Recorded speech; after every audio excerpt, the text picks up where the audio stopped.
Ustadz, bagaimana solusinya yang terbaik nih untuk pasangan yang dua-duanya bekerja, Ustadz?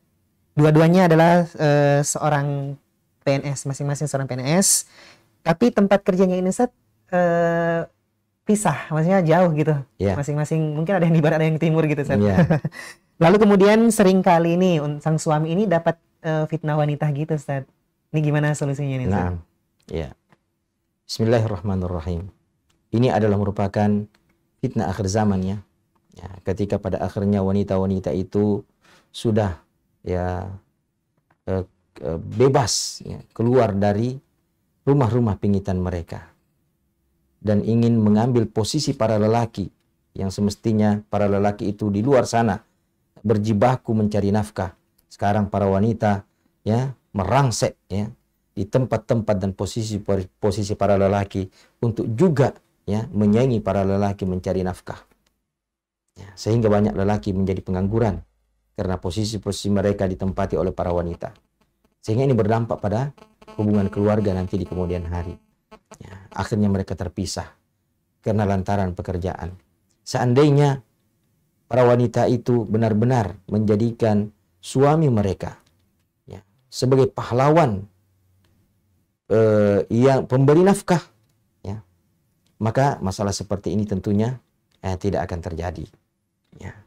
Dan perpisahan yang lama ya, antara suami istri itu akan menimbulkan dampak yang sangat amat berbahaya. Dari sisi fitnah wanita bagi suami dan fitnah lelaki bagi istrinya. Betapa banyak wanita-wanita, ya, istri-istri yang jauh dari suaminya terfitnah oleh rekan kerjanya. Sebagaimana banyak lelaki-lelaki yang jauh dari istrinya ya terfitnah dengan rekan kerjanya pula. Nah, bagaimana solusinya? Solusinya mudah sebenarnya. Waqarna fi buyutikunna wala tabarrajna tabarrujal jahil. Kembali ke rumah. Ya. Jadilah ratu dalam rumah tangga. Sebab sebanyak apapun harta yang kita mampu hasilkan dari pekerjaan kita, kalau pada akhirnya tidak membuat kita bahagia bersama dengan pasangan kita, kita tidak bisa berbahagia dengan anak-anak kita. Apa artinya harta itu? Terlebih pula, kalau saja harta-harta itu justru menjauhkan kita dari ketaatan kepada Allah dan mendekatkan kita dengan sumber-sumber fitnah, sumber-sumber dosa dan pelanggaran. Auzubillah, itu akan semakin memperberat pertanggungjawaban kita di hadapan Allah Subhanahu wa taala. Andai saja Allah tidak mengampuni kita, auzubillah, berbahayanya nasib kita nanti di akhirat. Maka kalau mau bertanya tentang solusinya, solusinya ada dalam Al-Qur'an. Waqarna fi buyutikunna wa la tabarrajna tabarrujal jahiliyatil ula. Jadilah engkau ratu di dalam rumah tanggamu, sehingga suamimu itu tidak mesti dan tidak harus terfitnah.